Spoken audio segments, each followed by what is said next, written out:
एक व्यक्ति ने एक मुनि से पूछा, मेरे भाग्य में कितना धन है? मुनि ने जवाब में कहा, 1 रुपया रोज तुम्हारे भाग्य में है। व्यक्ति बहुत खुश रहने लगा। उसकी जरूरतें 1 रुपये में पूरी हो जाती थी।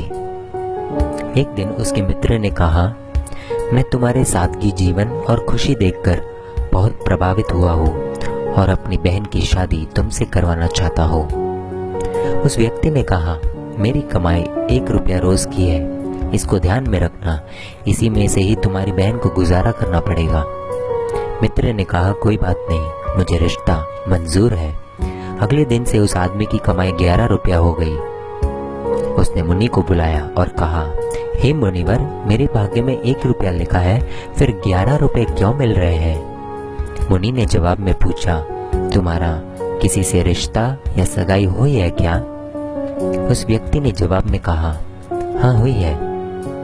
मुनि ने कहा, तो यह तुमको 10 रुपए उसके भाग्य के मिल रहे हैं, इसको जोड़ना शुरू करो, तुम्हारे विवाह में काम आएंगे।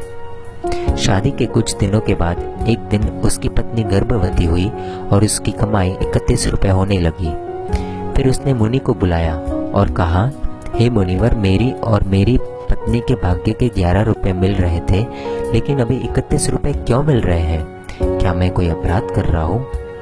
मुनिवर ने कहा, यह तेरे पुत्र के भाग्य के 20 रुपए मिल रहे हैं। हर मनुष्य को उसका भाग्य मिलता है। किसके भाग्य से घर में धन दौलत आती है हमको नहीं पता, लेकिन मनुष्य अहंकार करता है कि मैंने बनाया, मैंने कमाया, मेरा है, मैं कमा रहा हूँ, मेरी वजह से हो रहा है। इसलिए हमें कभी अहंकार नहीं करना चाहिए, क्योंकि हमें खुद नहीं पता है कि हम किसके भाग्य का खा रहे हैं।